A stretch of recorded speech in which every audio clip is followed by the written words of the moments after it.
I drove 12 hours straight, across empty highways and long stretches of silence, all for Thanksgiving dinner with my daughter. The radio played the same three songs on repeat: something about being thankful, something about coming home, something about family. I turned it off after hour 6. The silence was better. At least silence didn't lie to you about what family meant. My name is Margaret Winters, but everyone calls me Maggie. I'm 72 years old, and until 1 month ago, I owned a 2,000-acre ranch in Montana that had been in my family for 3 generations. The kind of place where you could stand on the front porch and see nothing but rolling hills and sky for miles in every direction, where the only sounds were wind through the grass and cattle lowing in the distance. Where my grandfather built the first cabin with his own 2 hands in 1923, and where my father expanded it into a proper ranch house in the 50s, and where my late husband Robert and I raised our only child, Sarah. That ranch was my life. Every fence post, every pasture, every room in that house held memories that went back 70 years. The kitchen where my grandmother taught me to make apple pie from scratch, her hands guiding mine as I learned to roll out dough so thin you could almost see through it. The barn where I learned to ride when I was 5, my grandfather lifting me onto the back of a gentle mare named Buttercup while my mother watched nervously from the fence.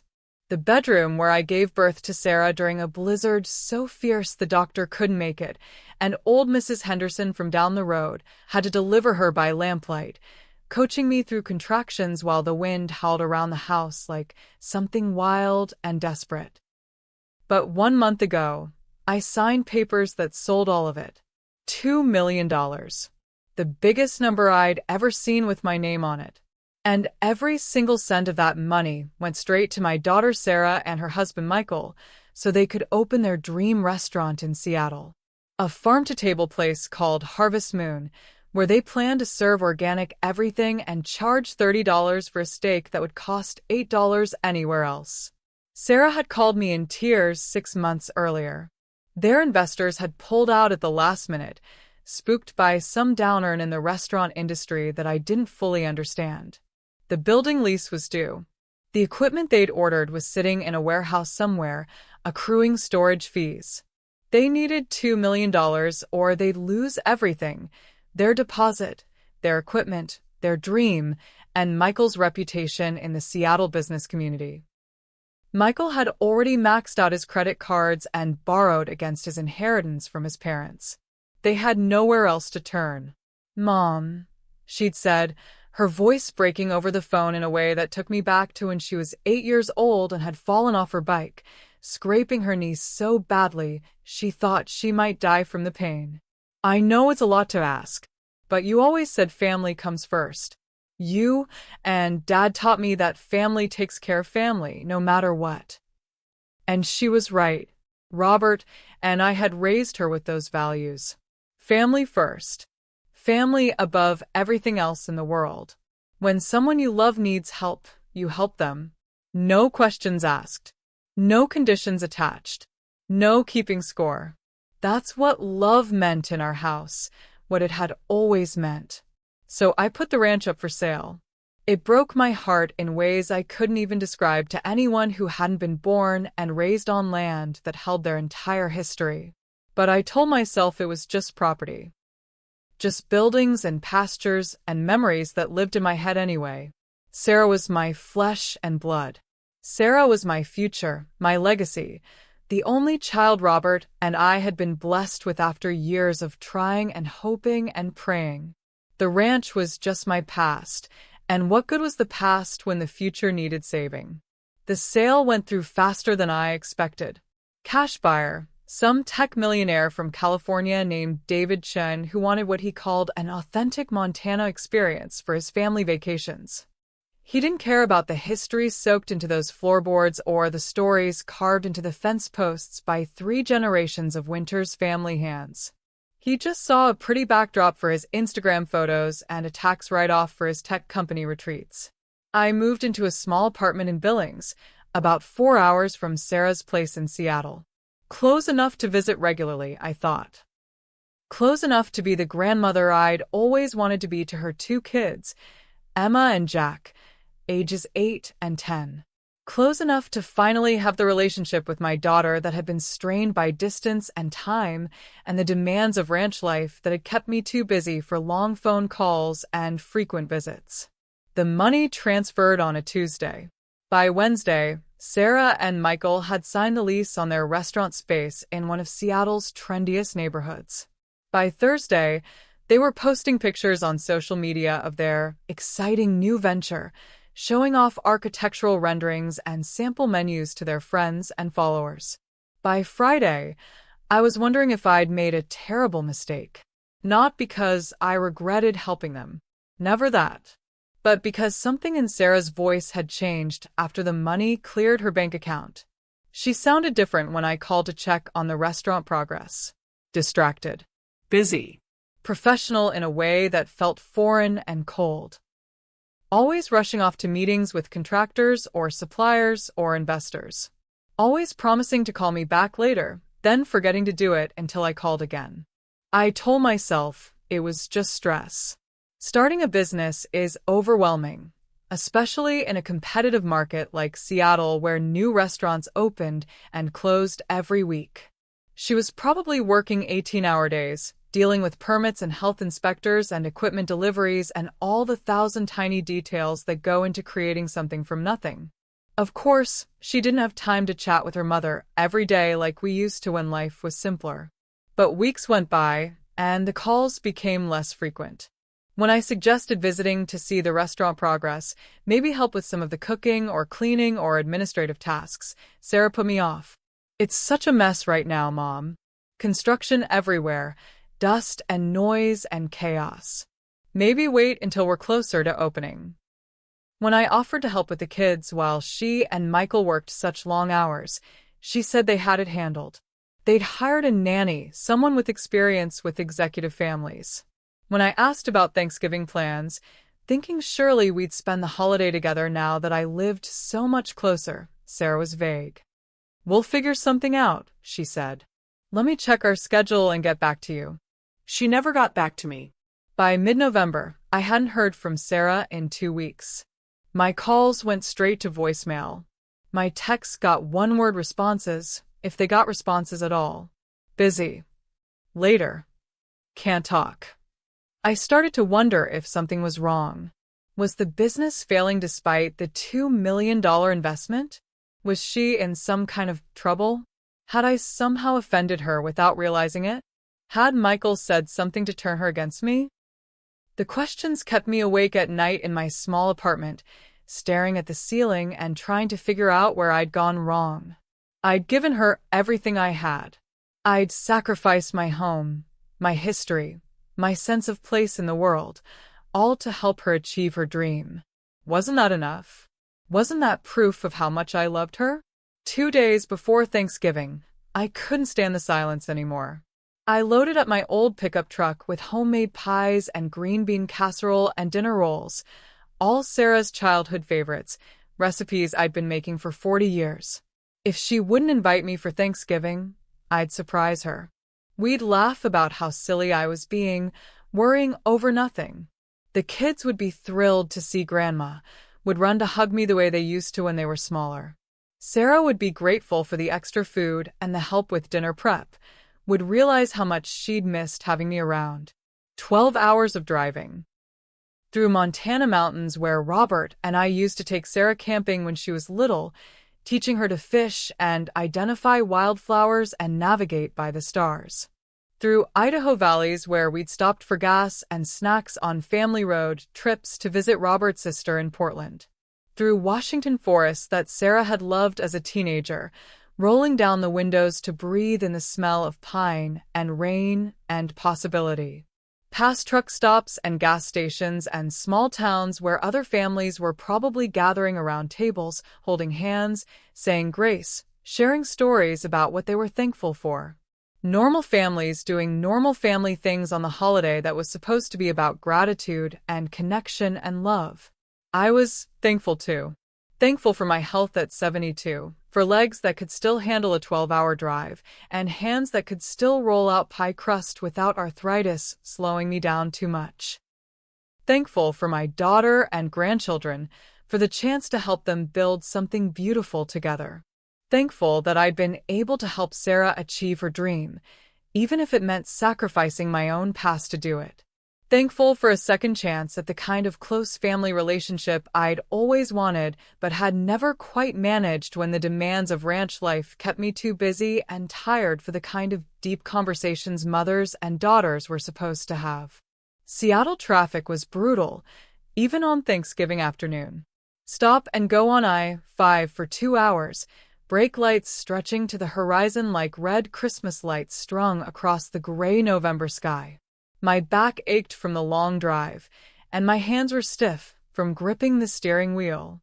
The truck's heater had been acting up for months, blowing hot air for 10 minutes, then cold air for 20, keeping me alternately sweating and shivering as the miles rolled by. But I could picture Sarah's face when she opened the door. Surprise, then delight, then that warm smile she'd had as a little girl when I'd show up at school with forgotten lunch money or a clean shirt after playground accidents. The way her whole face would light up when she was genuinely happy, the way she'd throw her arms around my neck and hold on tight like she never wanted to let me go. Sarah's neighborhood was one of those trendy Seattle areas where every house cost $1 million and looked like it belonged in a design magazine. Perfect lawns that probably cost more to maintain than most people made in a year. Perfect landscaping with exotic plants that had no business growing in the Pacific Northwest. Perfect paint jobs on perfect craftsman-style homes that had been restored to look exactly the way they would have looked 100 years ago, if people 100 years ago had had access to modern appliances and high-speed internet. Her house was a beautiful 2-story with a red door and window boxes full of autumn mums in shades of gold and burgundy. Very Martha Stewart. Very Pinterest-worthy. Very much the kind of place where successful young couples would live, the kind of people who drove luxury vehicles and worked in tech or finance and thought nothing of spending $50 on a bottle of wine for dinner. There were cars lining the street. Expensive cars. BMWs and Mercedes and a Tesla or two, their paint jobs gleaming under the streetlights that were just beginning to flicker on in the gathering dusk. More cars than I'd expected for a family Thanksgiving dinner, but maybe they were hosting Michael's family too. Or maybe they'd made friends in the neighborhood, the kind of successful young couples who'd appreciate Sarah's cooking and Michael's wine selection, and the beautiful home they'd been able to afford thanks to my $2 million gift. I found a parking spot 3 houses down and sat in my truck for a minute, checking my appearance in the rearview mirror. The 12-hour drive hadn't been kind to me. My gray hair was flat on one side from leaning against the headrest for hours. My face looked tired and older than my 72 years, with lines around my eyes that seemed deeper than they had this morning. But I was here, and that's what mattered. I was here with love and food and the determination to rebuild whatever had gone wrong between my daughter and me. The casserole dishes were still warm in their carriers, wrapped in the old quilted covers my mother had made 50 years ago.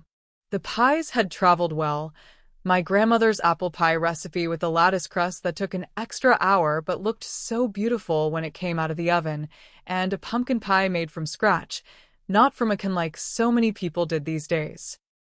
Sarah used to help me make these same pies when she was little, standing on a step stool in our ranch kitchen, her small hands covered in flour, more filling ending up on her face than in the pie shells. I rang the doorbell and waited, shifting the weight of the food containers from arm to arm. Through the decorative glass panels beside the door, I could see movement inside. Lots of movement. More people than I'd expected. Voices and laughter that sounded more like a cocktail party than a family dinner. The kind of sophisticated chatter you heard at wine tastings or gallery openings, not around a Thanksgiving table where children begged for extra stuffing and adults argued good-naturedly about football scores. The door opened, and there was Sarah, my beautiful daughter, looking absolutely stunning in a black cocktail dress I'd never seen before. Something expensive, something that probably cost more than I used to spend on clothes in an entire year back on the ranch. Her dark hair was swept up in an elegant style that must have cost a fortune at some trendy salon, every strand perfectly in place despite the November humidity. Diamond earrings caught the porch light, not the modest studs I'd given her for her college graduation, but something much more expensive, much more impressive. Everything about her screamed success and sophistication and money, so much money that she could afford to look like she'd stepped out of a magazine. For just a moment, her face lit up with genuine surprise. "Mom," she said, and in that single word, I heard my little girl again. The one who used to run to meet me when I came home from town with groceries and mail. The one who'd crawl into my lap during thunderstorms, burying her face against my shoulder until the lightning stopped flashing. But then something shifted in her expression. The surprise hardened into something that looked almost like panic. Her eyes darted past me to the cars lining the street, then back to my face, taking in my travel-worn appearance and the homemade food in my arms. I watched her do the calculation, saw her weighing the value of whatever was happening inside her house against the value of the mother standing on her doorstep with Thanksgiving dinner. "What are you doing here?" she asked, and her tone made my heart skip a beat. Not "what a wonderful surprise," or "I'm so glad to see you." Just "what are you doing here?" Like I was a problem to be solved rather than her mother arriving for Thanksgiving dinner. "I brought dinner," I said, trying to keep my voice cheerful despite the warning bells going off in my head. "Your favorites. Apple pie with the lattice crust you used to love, green bean casserole with the crispy onions on top just like Grandma made it, dinner rolls with honey butter, like we used to have every Sunday after church. I thought we could spend Thanksgiving together, just like when you were little and Dad was still alive, and we'd all gather around the big table in the dining room." Sarah glanced over her shoulder into the house, where I could now hear what sounded like a full party in progress. Clinking glasses, sophisticated laughter, voices discussing wine pairings and stock portfolios and real estate investments. Not the warm, chaotic noise of a family gathering with children fighting over wishbones and adults telling embarrassing stories about each other's childhoods, but the careful, orchestrated sound of people trying to impress each other with their wit and their wealth and their connections. "Mom," Sarah said, and her voice was strained now, urgent in a way that made my stomach clench with dread. "You should have called first. This isn't a good time." "I did call," I said, confusion beginning to replace my initial joy at seeing her. "I called dozens of times over the past 2 weeks. You never called me back. I was worried something was wrong, worried the restaurant was having problems, worried you and Michael were fighting, worried something had happened to the kids." "Nothing's wrong," she said quickly. Too quickly. "It's just, this is complicated. We're hosting a business dinner tonight. Potential investors for the restaurant. Very important people who could make or break our future." Through the gap in the door, I caught a glimpse of the interior. The house was transformed from the family home I'd imagined into something that looked like a magazine spread or a movie set. Professional floral arrangements on every surface, probably costing more than I used to spend on groceries in a month. Waiters in white jackets circulating with champagne, and hors d'oeuvres that looked like tiny works of art. Women in designer dresses and men in expensive suits, all of them looking like they'd stepped out of a country club membership brochure. And nowhere in sight were Emma and Jack, my grandchildren. The ones I'd driven 12 hours to see. The ones I'd been dreaming about hugging and spoiling and playing with all day during the long drive across 3 states. "Where are the kids?" I asked, my heart beginning to pound in a way that had nothing to do with the long drive or the caffeine from the truck stop coffee I'd been drinking to stay awake. "Upstairs," Sarah said without meeting my eyes. "With a sitter. This is an adult event." An adult event. On Thanksgiving. My daughter was hosting strangers for Thanksgiving dinner, while her own mother stood on the porch like a door-to-door salesman, holding homemade food that was growing cold in the November air. while my grandchildren were banished upstairs with a babysitter instead of being included in whatever celebration was happening in the house their grandmother's money had helped them afford. Sarah, I said, and I heard the hurt creeping into my voice despite my efforts to stay calm and understanding. It's Thanksgiving. It's supposed to be family time. It's supposed to be about gratitude and love and being together with the people who matter most.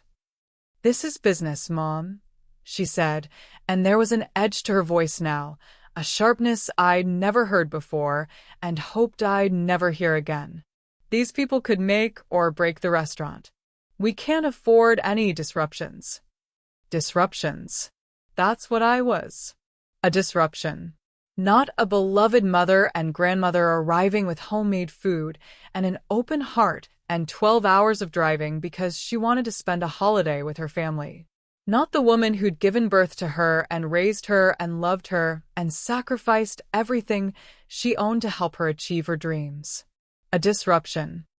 Behind Sarah, a man appeared, tall, expensively dressed, with the kind of perfectly groomed appearance that screamed money and power and the absolute certainty that his time was more valuable than anyone else's. He looked at me with a polite but dismissive smile reserved for service people and other inconveniences, the kind of look that made it clear he'd already categorized me as someone who didn't matter. "Everything okay, Sarah?" he asked, not actually waiting for an answer before extending his hand toward me with the practiced charm of someone who'd spent years networking at country clubs and charity galas. I'm Richard Blackstone. Thanks for the delivery, but I think there might be some confusion. We have catering handled. He thought I was delivering food.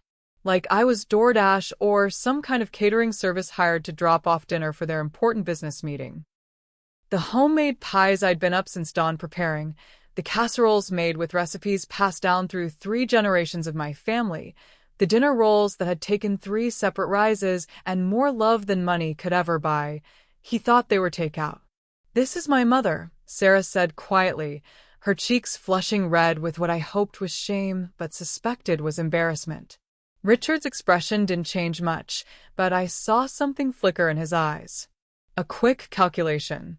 An assessment of what this meant for the evening he'd planned, for the deals he was hoping to make, for the impression he was trying to create. He was wondering what it would cost him to have some old woman from Montana show up unannounced when he was trying to impress his fellow investors with Sarah and Michael's sophisticated hospitality. "How lovely," he said with practiced smoothness, the words coming out like he'd said them 1,000 times before to 1,000 different inconvenient people. Family is so important. But as Sarah mentioned, tonight is really focused on business. I'm sure you understand. I understood perfectly. I understood that my daughter was ashamed of me. I understood that the money I'd given her, the $2 million that represented everything my family had built over 3 generations of backbreaking work and careful saving, had transformed her into someone I barely recognized. Someone who valued the opinion of strangers over the love of her own mother. Someone who would choose business deals over blood relations, who would trade her integrity for the chance to impress people who probably wouldn't remember her name a week from now. "I drove 12 hours, I said, and my voice sounded small and defeated even to my own ears. "I sold my ranch, Sarah. The ranch where you grew up, where you learned to ride horses and help with the cattle and gather eggs from the chicken coop every morning before school. I sold it to help you and Michael start this restaurant. I gave you everything I had, and now I can't even share Thanksgiving dinner with my own daughter?" Sarah's face went white, the color draining from her cheeks like someone had pulled a plug somewhere deep inside her.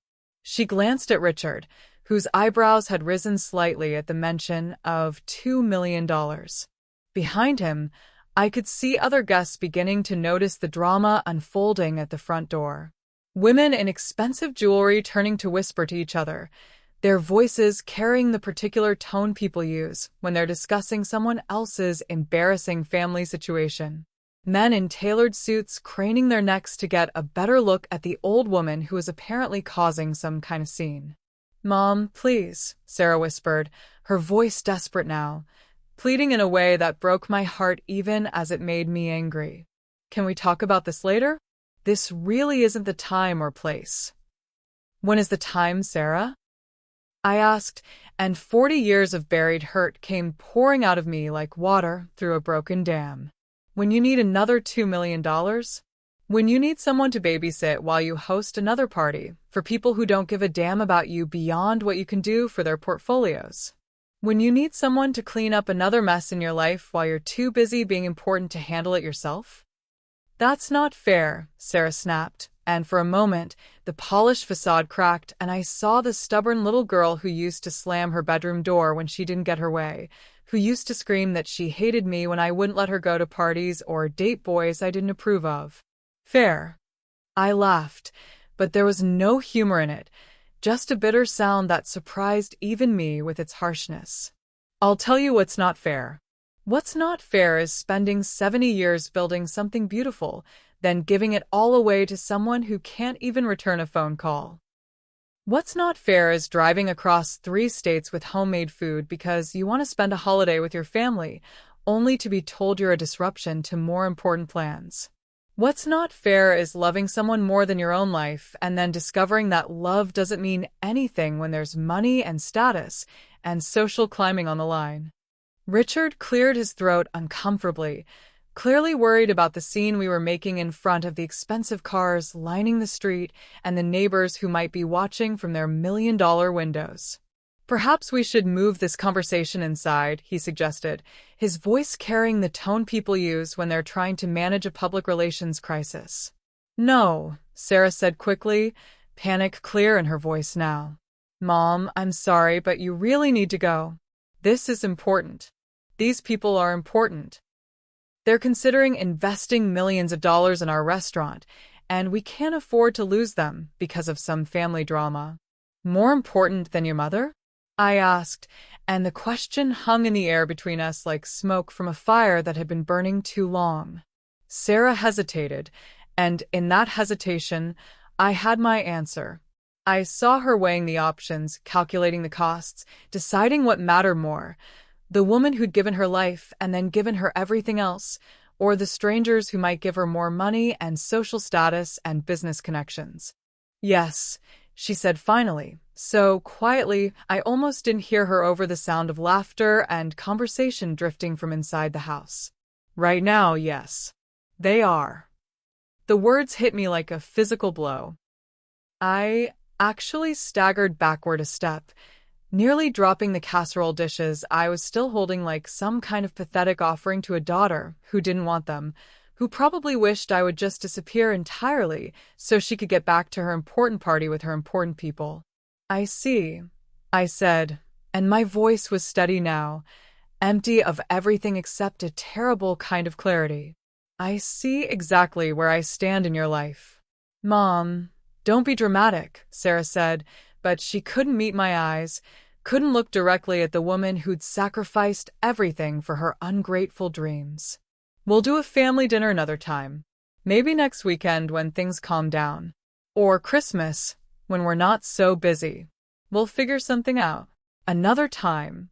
Like I was a dentist appointment that could be rescheduled when it was more convenient.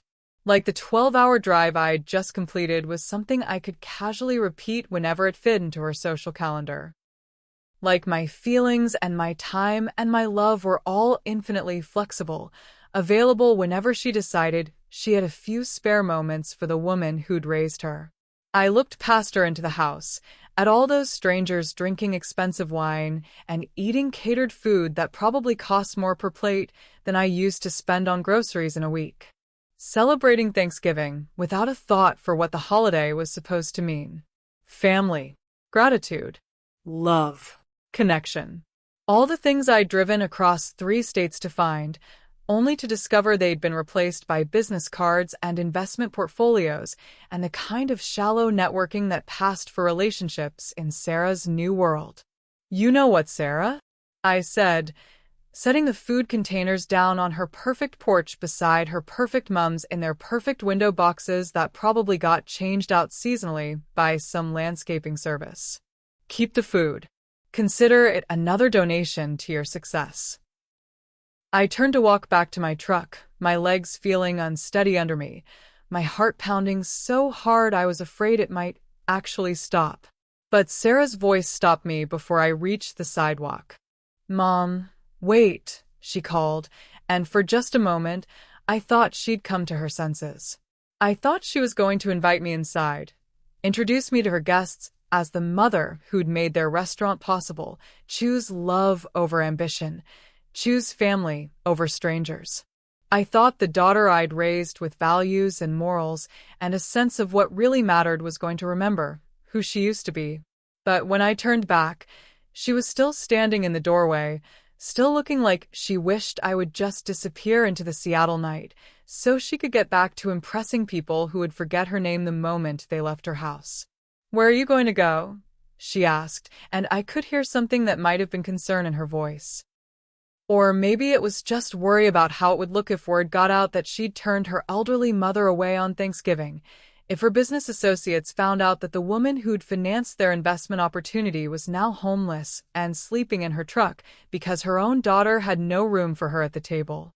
"I don't know," I said honestly, and the admission hung between us like a bridge neither of us knew how to cross. "I guess I'll figure it out. I've gotten pretty good at figuring things out on my own lately." I walked back to my truck with as much dignity as I could muster, aware that Richard and probably half the party were watching from the windows, treating my humiliation like dinner theater. My hands shook as I fumbled with the keys, and for a terrible moment, I was afraid the old truck wouldn't start, and I'd have to face the additional humiliation of asking Sarah for help or calling a tow truck or begging one of her important guests for assistance. But the engine turned over on the second try, and I pulled away from the curb without looking back, without giving Sarah the satisfaction of seeing the tears that were already starting to blur my vision. I drove aimlessly through Seattle's suburban neighborhoods, past house after house glowing with warm light, filled with families who were probably just finishing their turkey dinners, maybe settling in to watch football or play board games, or just talk about their lives. Normal families doing normal family things on a holiday that was supposed to be about coming together, about being grateful for the people who loved you unconditionally. The reality of my situation began to sink in as I drove through unfamiliar streets in an unfamiliar city, with nowhere to go and no one to call. I had nowhere to go. My apartment in Billings was 12 hours away, and I was exhausted from the drive I'd already completed, too tired and too heartbroken to even think about getting back on the highway. I had maybe $300 in cash, and whatever was left on my credit card after the gas and food expenses from the trip. Not enough for a decent hotel room in Seattle, especially not during a holiday weekend when prices were inflated and rooms were scarce. I pulled into a 24-hour diner parking lot and sat in my truck, trying to figure out what to do next. The diner looked warm and welcoming, with yellow lights spilling out of its windows and a hand-lettered sign advertising Thanksgiving specials until midnight. But even a cup of coffee would cost money I wasn't sure I should spend, money I might need for gas to get home or a cheap motel room somewhere outside the city where the rates were lower and the questions were fewer. My phone buzzed with a text message. For just a moment, my heart leaped, thinking it might be Sarah calling to apologize, asking me to come back, realizing that she'd made a terrible mistake and that family was more important than any business deal. But it was just a promotional message from my bank, reminding me about their mobile app features and encouraging me to check my account balance regularly. My bank, where $2 million had once sat in my savings account before I'd transferred every cent of it to my daughter and son-in-law so they could pursue their dreams while I gave up mine.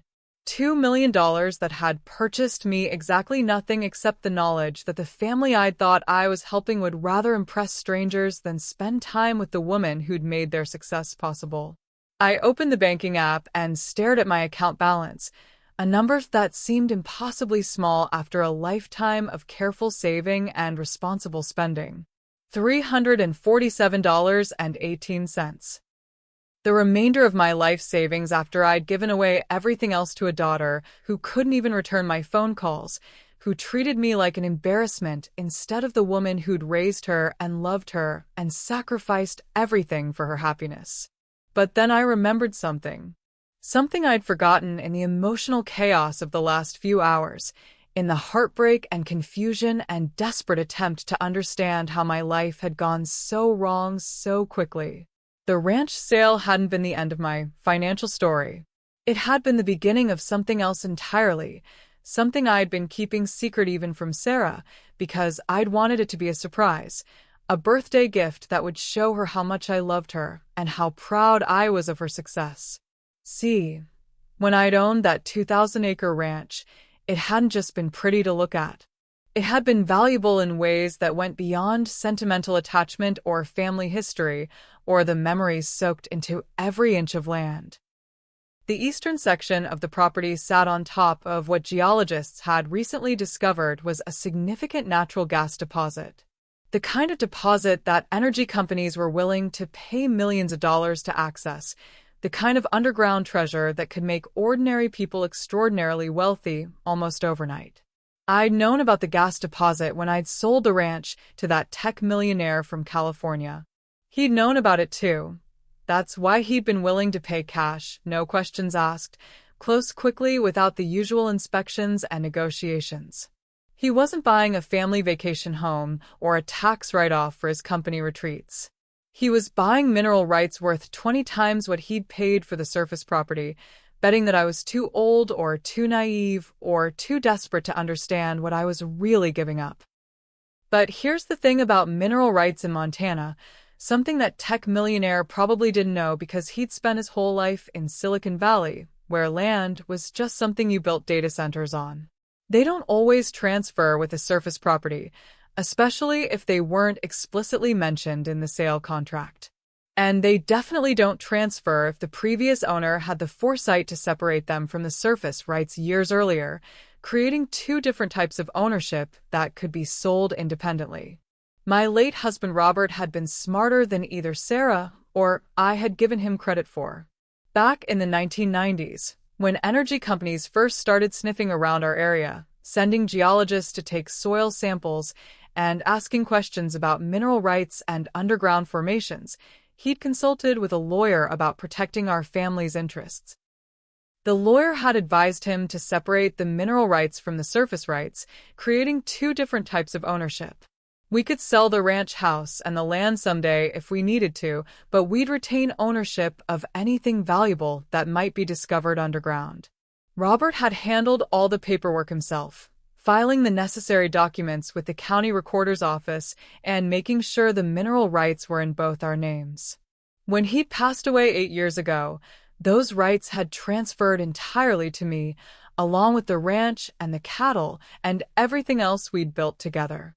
And when I'd sold the ranch to Mr. Tech Millionaire, I'd been very careful about what I was selling.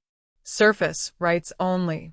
The house, the barns, the pastures, the fences, the view of the mountains, and the access to the creek, all of that went to the new owner. But everything underground, every cubic foot of natural gas and oil, and whatever other treasures might be hidden beneath the soil, still belonged to me.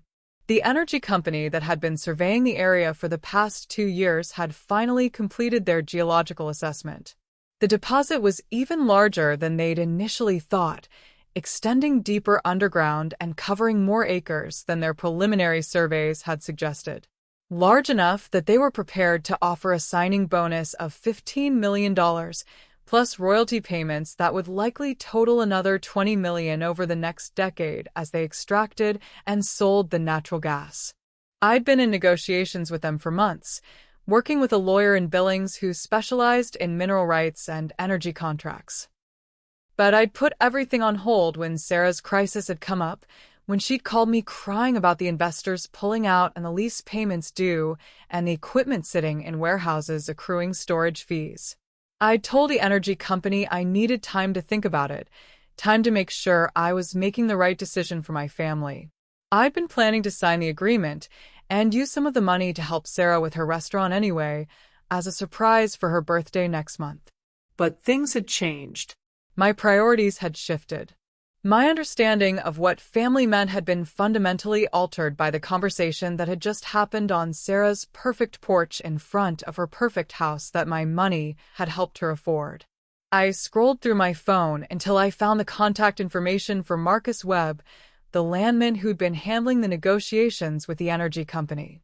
It was 8:30 on Thanksgiving evening, but Marcus had told me to call him any time if I was ready to move forward. The energy business didn't sleep, he'd said, and neither did the opportunities that came with it. He answered on the second ring, his voice warm and familiar despite the late hour. "Maggie, is everything okay? I wasn't expecting to hear from you tonight. Thought you'd be carving turkey with your family. I'm ready to sign," I said without preamble, my voice steady in a way that surprised me. "The mineral rights deal. I want to move forward with it immediately." There was a pause on the other end of the line, and I could almost hear Marcus processing the implications of my call. He'd been working with mineral rights owners for 20 years, and he probably knew the sound of a life-changing decision when he heard one. "Are you sure?" he asked carefully. "I know you wanted to think about it more, discuss it with your family, maybe get your daughter's input on the financial implications." "I've discussed it with my family," I said, and there was something in my voice that must have convinced him not to ask any follow-up questions about how that conversation had gone. "All right then," Marcus said, and I could hear the sound of papers rustling in the background. "I can have the paperwork ready for signature first thing Monday morning. The signing bonus will be deposited within 48 hours after that, just like we discussed. $15 million, plus the royalty structure we negotiated. $15 million. Plus royalties that would make me wealthy for the rest of my life and probably wealthy enough to leave a substantial inheritance to my grandchildren if I chose to. Money that would give me options I'd never had before, freedom I'd never imagined, the ability to live however I wanted, wherever I wanted, without depending on anyone else's approval or affection or charity. There's just one thing," I told Marcus, an idea forming in my mind as I sat in that diner parking lot, watching other people's families through the warm yellow windows.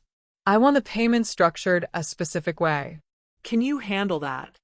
"Of course. What do you need?"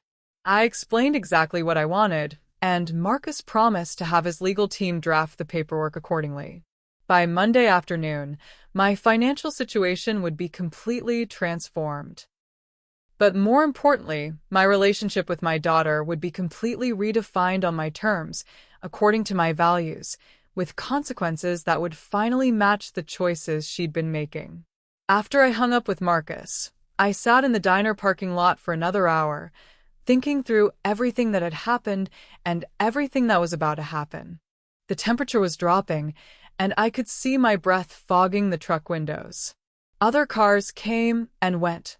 Late shift workers heading home, travelers like myself looking for a warm meal and a moment of human connection, people whose Thanksgiving celebrations had ended and who were now facing the long weekend ahead.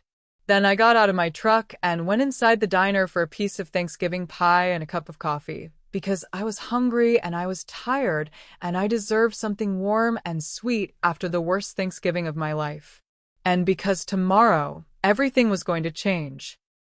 The diner was nearly empty except for a few other strays, people working holiday shifts, travelers like myself, folks who didn't have anywhere else to be on a night when everyone else was supposed to be surrounded by family.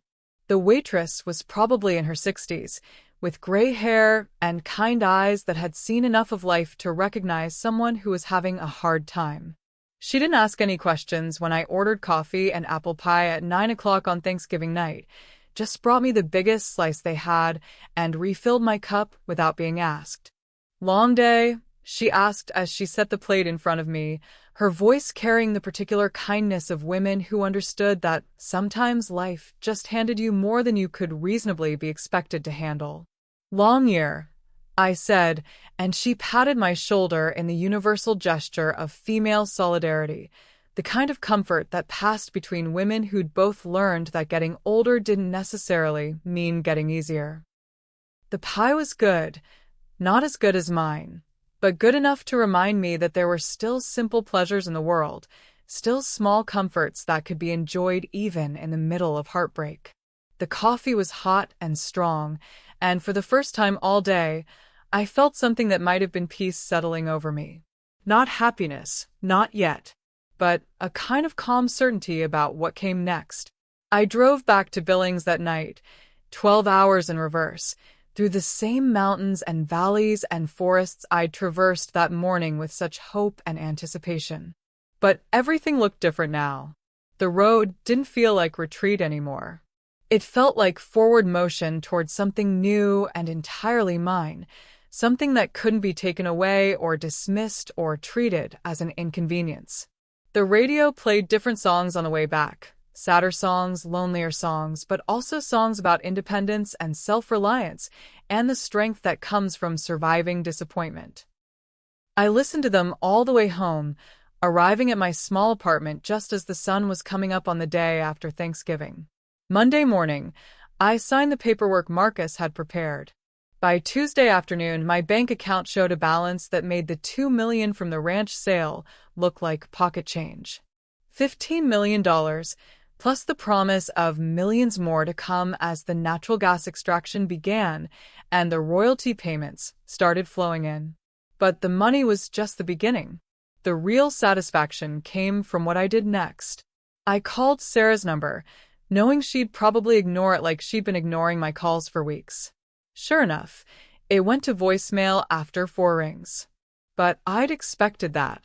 What I hadn't expected was how good it would feel to leave the message I'd been planning since Thanksgiving night, the words I'd rehearsed during the long drive home. Hi, Sarah. It's Mom. I know you're probably busy with your important business and your important people, so I'll keep this short.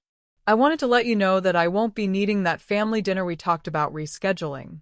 My social calendar just got a lot busier. See, I sold the mineral rights to the old ranch. You remember, the ranch I sold to give you $2 million for your restaurant? Well, it turns out those mineral rights were worth quite a bit more than the surface property.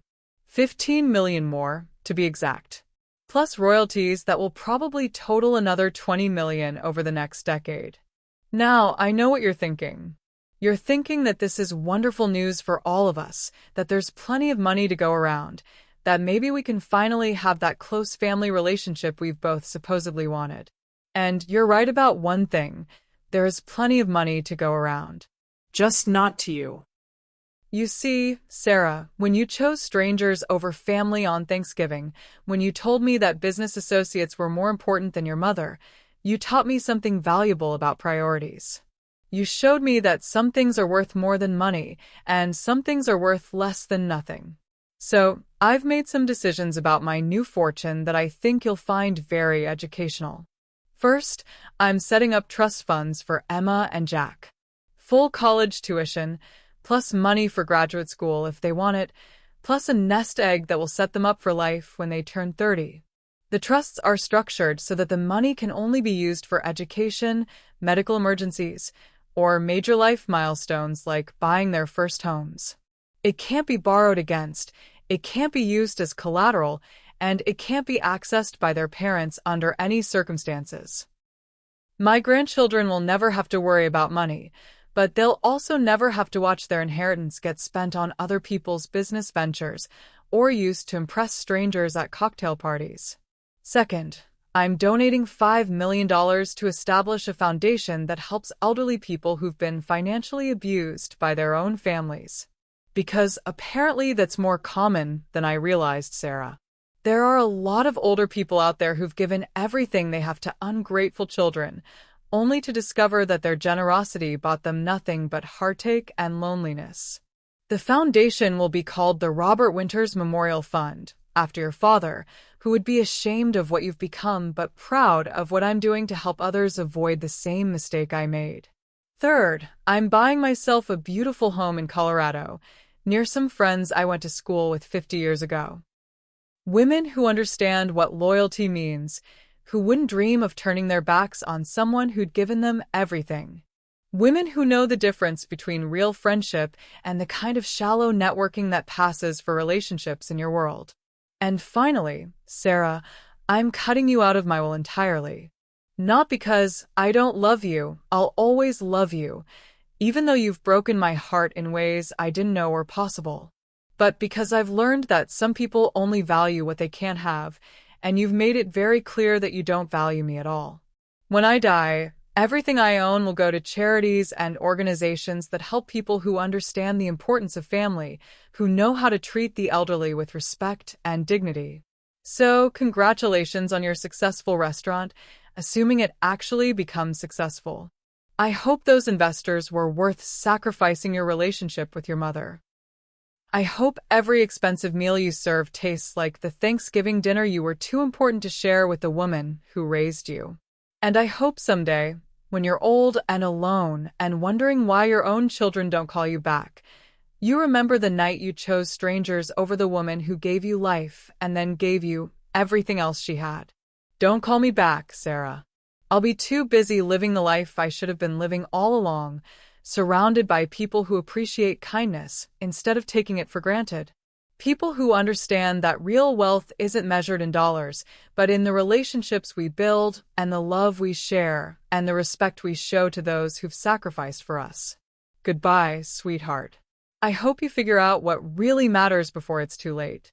I hung up and immediately turned off my phone.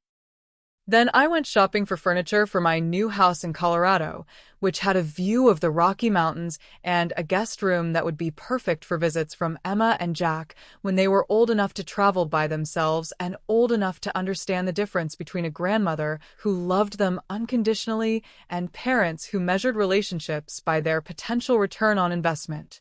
The phone calls started 3 hours later, when I finally turned my phone back on to check the time. 77 missed calls by the end of the day.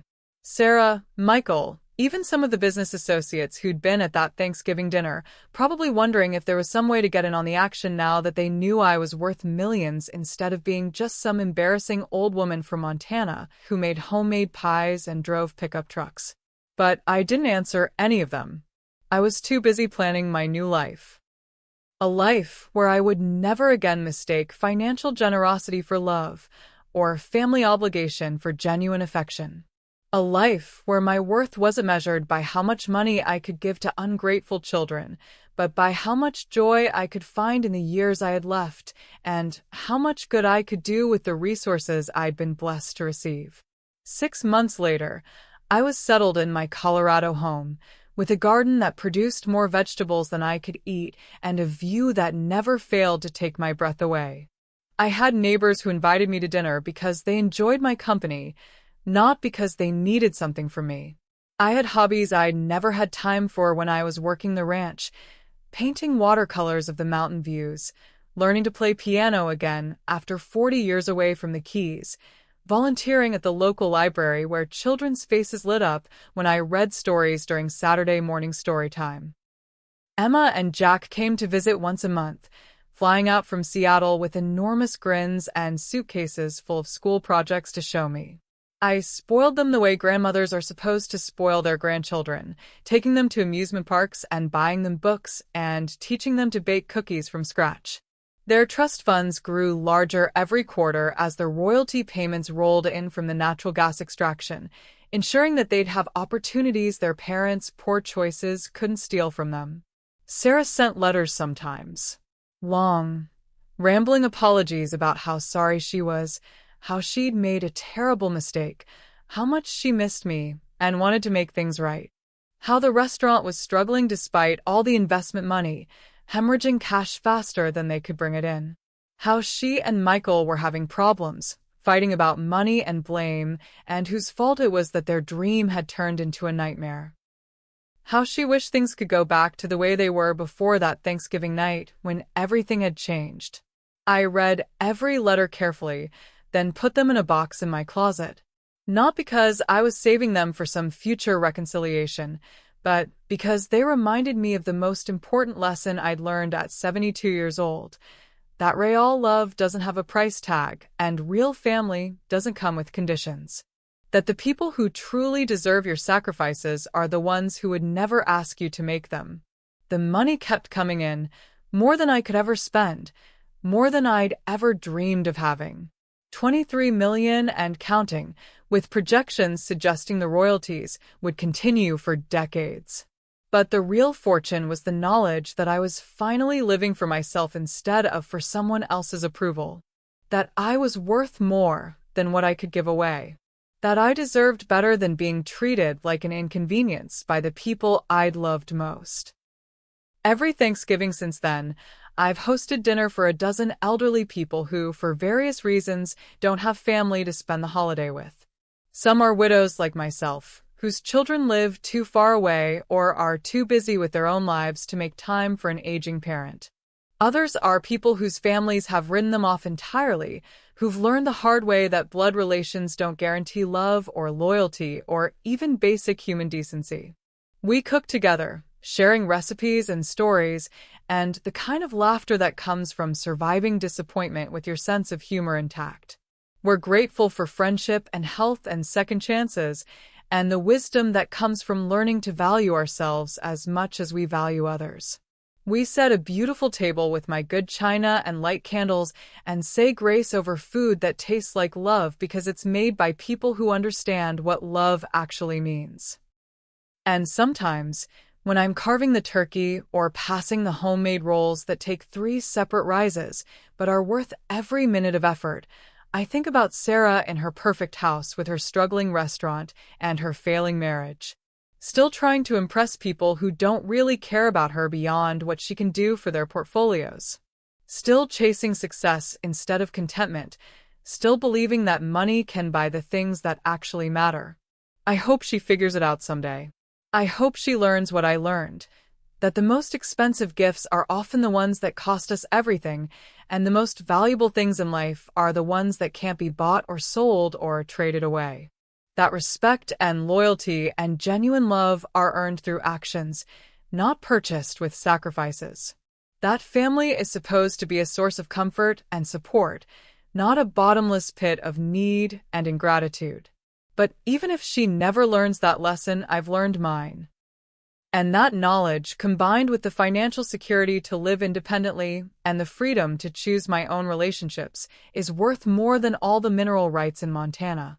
The foundation I established in Robert's name has helped hundreds of elderly people escape financial abuse from their own families. We provide legal assistance, financial counseling, and sometimes just a safe place to stay, while people rebuild their lives after discovering that their children saw them as ATMs rather than human beings deserving of love and respect. Emma and Jack are teenagers now, smart and kind, and nothing like their parents were at that age. They understand that their trust funds come with responsibilities, to be good people, to help others, to never take advantage of someone's generosity, the way their parents took advantage of mine. They call me every week, not because they want anything, but because they genuinely enjoy talking to their grandmother. They're proud of the woman I've become, proud to be related to someone who stood up for herself when it mattered most. And I'm proud of them too. Proud that they're growing up with values their parents lost somewhere along the way to material success. Proud that they'll inherit not just money, but also the knowledge of how to treat people with dignity and respect. Proud that the Winters family values will continue through them, even though their parents forgot what those values meant. The natural gas extraction is expected to continue for another 15 years, which means my royalty payments will keep coming long after I'm gone. When that happens, everything I own will go to the foundation and to other charities that help people who've been discarded by their own families. Sarah won't inherit a penny, but the causes I care about will be funded for generations. That's my legacy now. Not the ranch I sold or the daughter I raised or the money I gave away in hopes of buying love. My legacy is the proof that it's never too late to stand up for yourself, never too late to demand the respect you deserve, never too late to choose your own happiness over someone else's expectations. I'm 78 years old now, and I've never been happier. I have friends who value my company, grandchildren who love me unconditionally, and enough money to support the causes I believe in. I have a life that's entirely my own, built on choices I made for myself rather than sacrifices I made for people who didn't appreciate them. And every morning when I wake up in my beautiful Colorado home and look out at the mountains painted gold by the sunrise, I remember that terrible Thanksgiving night when my daughter chose strangers over family. I remember driving 12 hours to be rejected, sleeping in a diner parking lot, feeling like my life was over at 72. But I also remember the moment I realized I had choices. The moment I understood that my worth wasn't determined by how much other people valued me, but by how much I valued myself. The moment I decided that if my own daughter couldn't appreciate the woman who'd given her everything, then I'd find people who could. That was the real gift that Thanksgiving gave me. Not heartbreak, though there was plenty of that. Not financial wealth, though that came too. The real gift was the knowledge that I deserved better and the courage to go out and find it. Sometimes the best thing you can do for someone who doesn't appreciate what they have is to show them what it feels like to live without it. And sometimes the best thing you can do for yourself is to stop waiting for other people to realize your worth and start living like you already know it. That's the story of my Thanksgiving drive. 12 hours to learn that family isn't always about blood, and love isn't always unconditional, and sometimes the people who say they care about you the most are the ones who'll hurt you the deepest. But it's also the story of how I learned to care about myself enough to walk away from people who didn't deserve my love, my money, or my sacrifices. How I found the strength to build a new life at an age when most people think their story is already written. How I discovered that the most important relationship you'll ever have is the one you have with yourself, and that no one can make you feel worthless without your permission. And how, sometimes, the worst thing that happens to you can turn out to be the best thing that ever happened to you, if you're brave enough to see it that way. My name is Margaret Winters, but everyone calls me Maggie. I'm 78 years old, and I'm finally living the life I deserve.